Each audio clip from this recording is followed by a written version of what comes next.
of purely soluble drugs. We will be discussing about solid dispersions, types, preparations, advantages and limitations, material methods, drug and polymer profile, results and discussions. Well, solubility, which is an important parameter to achieve the desired concentration of drug in systemic circulation for the pharmacological response, and poorly water-soluble drugs are increasingly becoming a problem in terms of obtaining a satisfactory resolution within the GI that is necessary for good bioavailability. BCS classification system is a scientific framework for classifying a drug substance based upon the solubility and permeability. Well, according to BCS classification, there are 4 classes: class 1, 2, 3, and 4. Only class 2 is acceptable as it has high permeability and low solubility. For example, lepidopin, nicardipin, felodipin, and ketoconazole. There are various solubilization techniques like physical modification. We have hydrogenization, in situ crystallization, supercritical process, polymorphs, liquid solid complex, solid dispersions. We will be discussing about the solid dispersions only. According to chemical modification, we have changes in pH, complexation, solid formation, and miscellaneous we have surfactants, hydrotrophy, co-solvency, and viscous solubilization. When solid dispersion was first introduced by Seguchi and Obi, they designed the concept of using solid dispersions to improve the bioavailability of poorly water-soluble drugs, and they demonstrated that the eutectic mixtures of sulfa-thiazole and physiologically inert water-soluble carrier urea exhibited higher absorption and excretion after oral administration when compared with sulfa-thiazole alone. The term solid dispersion refers to a group of solid products consisting of at least 2 different components, generally a hydrophilic matrix and a hydrophobic drug. The matrix can be either crystalline or amorphous. It is the science of dispensing one or more active pharmacological ingredients in an inert matrix in the solid stage in order to obtain the pre-release dosage form, enhancing the resolution rate, enhancing the release of drug from ointment and suppository bases, and improving the solubility and stability of active pharmacological ingredients. Well, if we have tablets or capsules, after disintegration, the particles become the size of 500 microns, while in case of solid dispersion, particles are of less than 1 micron. There are various types of solid dispersions like eutectics. These are the first type of solid dispersions prepared by Chow and Rizulman. Amorphous precipitation in crystalline matrix, they are rarely encountered. Next, there are solid solutions, which are of various types like continuous solid solutions, discontinuous solid solutions, substitution solid solutions, and interstitial solid solutions. Next is glass suspensions, where the particle size of dispersed phase dependent upon the cooling or evaporation rate, and they are obtained after crystallization of drug in amorphous matrix. In case of glass solutions, they require miscibility or solid solubility, complex formation, and upon fast cooling or evaporation during preparation. Well, about the advantages of solid dispersions, they have increased resolution rate, enhanced oral bioavailability, processing equipment available at small and large scales. Most of the carriers can act as solid solvents, and carriers, mainly surface active agents, can maintain supersaturation in GI tract. For the limitations, during processing or storage, the amorphous form may be converted into may undergo crystallization and resolution rate decreases with aging, and most of the polymers used in solid dispersions can absorb moisture, which may result in phase separation, crystal growth, or conversion from the amorphous to the crystalline form. Regarding materials and methods, we use chemicals. The main drug is glypyride, glucose green gum, ethanol, potassium dihydrogen orthophosphate, and sodium hydrogen pellets, mainly for the preparation of phosphate buffer. Where various instruments have been used. Regarding preliminary studies, we identify the drug in the polymer using melting point and UV spectroscopy. UV spectroscopy we generated the calibration curve of glypyride using phosphate buffer 6.8, and the stock solution was prepared dissolving 50 mg of it in 5 ml of methanol. And then modifications of locus gum was done by placing it in porcelain dish and heating on sand bath for 2 hours. The polymer was stirred continuously with spatula to avoid the tearing of the polymer. The temperature of the bath was kept between 80 to 100 degrees Celsius, and the prepared MLBG was light brown in color, which was steeped through 80 number sieve. And formulation of various mixtures, we firstly prepared solid dispersions by solvent evaporation method. In this way, the drug glimepiride, polymer MLBG were mixed in the ratio of 1:2, 1:4, 1:6, 1:8, and 1:10. And the assembly was kept and the solvent was removed by using rotary evaporator. The temperature of water bath was kept at 60 degrees Celsius, and the resultant dispersions were sieved through 80 number sieve. And the table shows its composition: Sd1, Sd2, Sd3, Sd4, Sd5.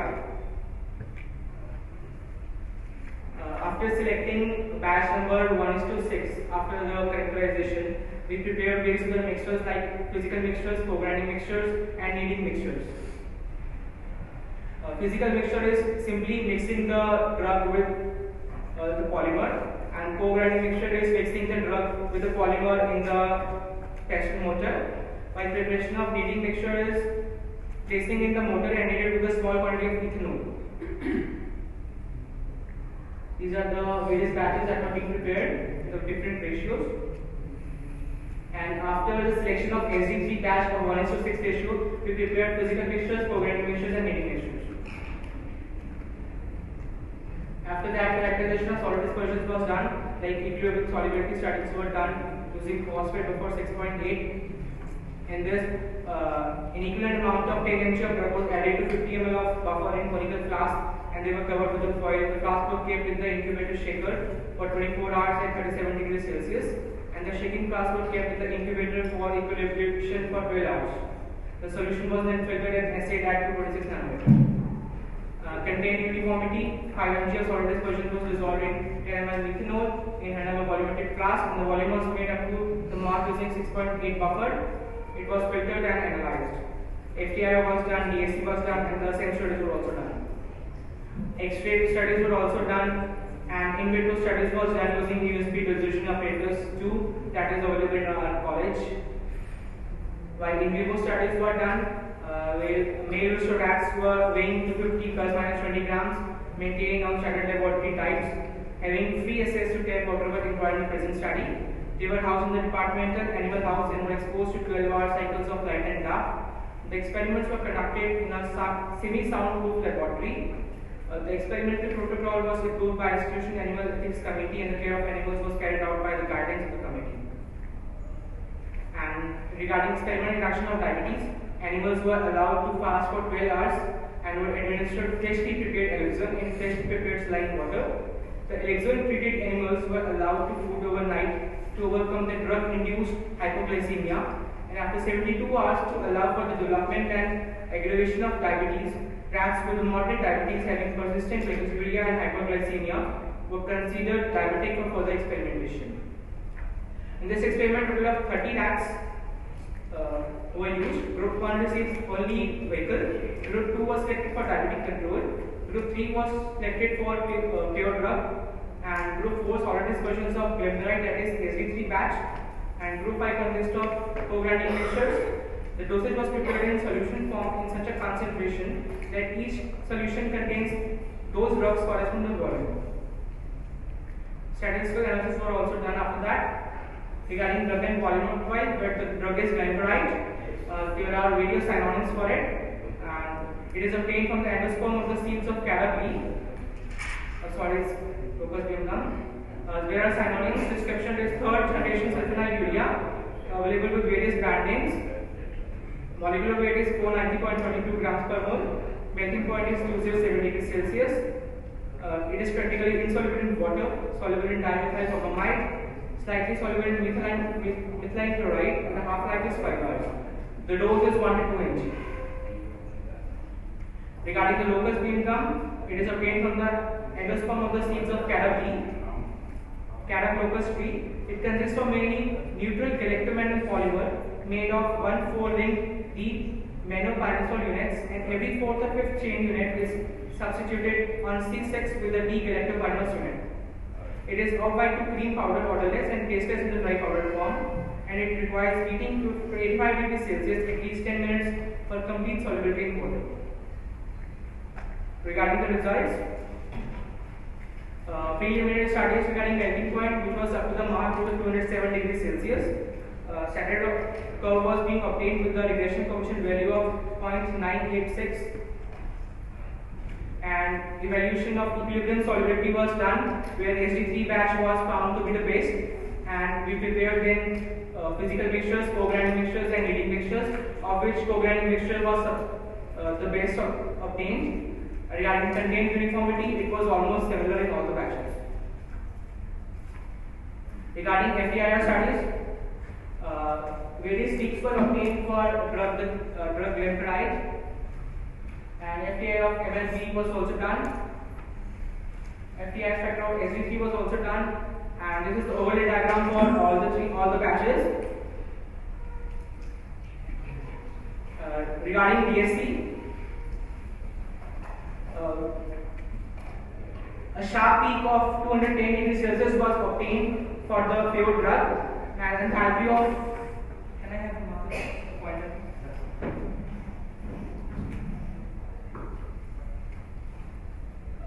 With the enthalpy of fission of 210 degrees Celsius, and the enthalpy of fission of 160, and the sharp peak obtained at 210 degrees Celsius. In case of Sg3 batch, the peak was obtained at 211 degrees Celsius, and the intensity was also decreased.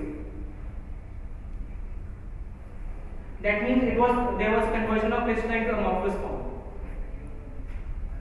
Regarding SEM studies of the pure drug, that is A, we have smooth surface with crystalline structures. Regarding Sg3 and CGM batch, that is B and D, we have some topological changes. In case of PM, physical mixtures and co-grinding mixtures, leading mixtures, there was no surface changes observed. Regarding XRD, crystallinity determination was done by comparing the peak heights in different patterns of Sg3 and co-grinding mixtures with that of the pure drug. XRD of modified locus beam curve indicates the amorphous nature, as it is indicating the amorphous nature of modified locus beam curve, and the presence of characteristic peaks with the decreased intensities in solid dispersions batch and co-grinding mixtures shows that the partial conversion of crystalline to amorphous form. Regarding in vitro studies, we have 50% of reduction in 1 hour for Sg3 batch, as it is compatible, and 75% was done by 3 hours of Sg3 batch, that is 96.43%. Same was the case with all the batches. They were compared, and Sg3 batch was found to be the best batch. After that, in vivo studies were done, and these were the results obtained, after which Sg3 batch was also found to be the best batch regarding in vivo studies. The blood glucose level was maintained for 3 hours after the treatment with solid dispersions of glimepiride, as compared to the pure powdered form of the glimepiride. The solid dispersions obtained showed an instant hypoglycemic effect due to a faster release and absorption of drug from the solid dispersions over a short period of time. Hence, this newly formulated glimepiride in solid dispersion dosage form is a significant and potential and slow release glimepiride dosage form for the treatment of type 2 diabetes. Thus, the resolution improvement using MLBG is due to less viscosity of the polymer and slight conversion of the drug from crystalline to amorphous state. Sg3 and CGM base was found to be the optimum batch for different enhancements of glimepiride, and in vivo studies confirmed that after oral administration of Sg3, a rapid reduction in glucose level was observed, thus faster release and absorption of drug. I would like to thank my colleagues Ms. Masha Rajput and Ms. Garima Singh for helping me, and my guide Ms. Manju Nagpal, especially Mr. Gurjeet Singh Thakur, for sending me the in vivo studies results late night. Thank you. And this is our college and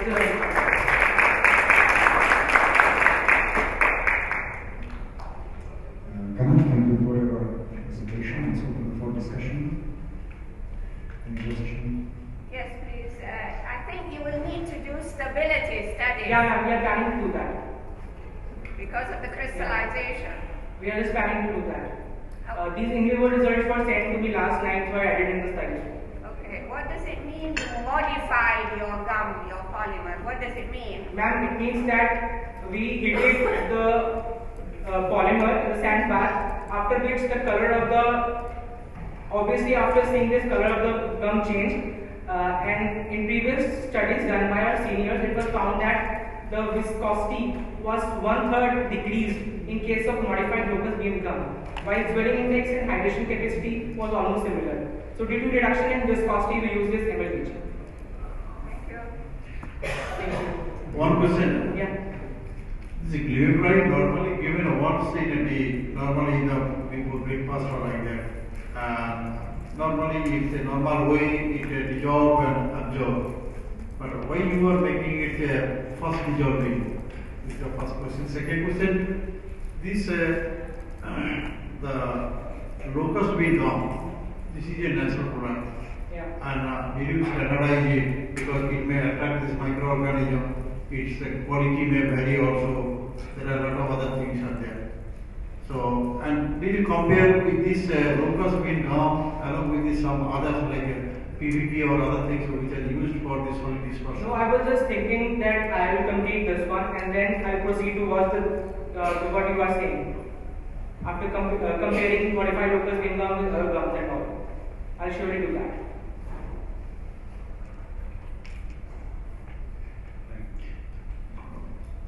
Thank you. Agree.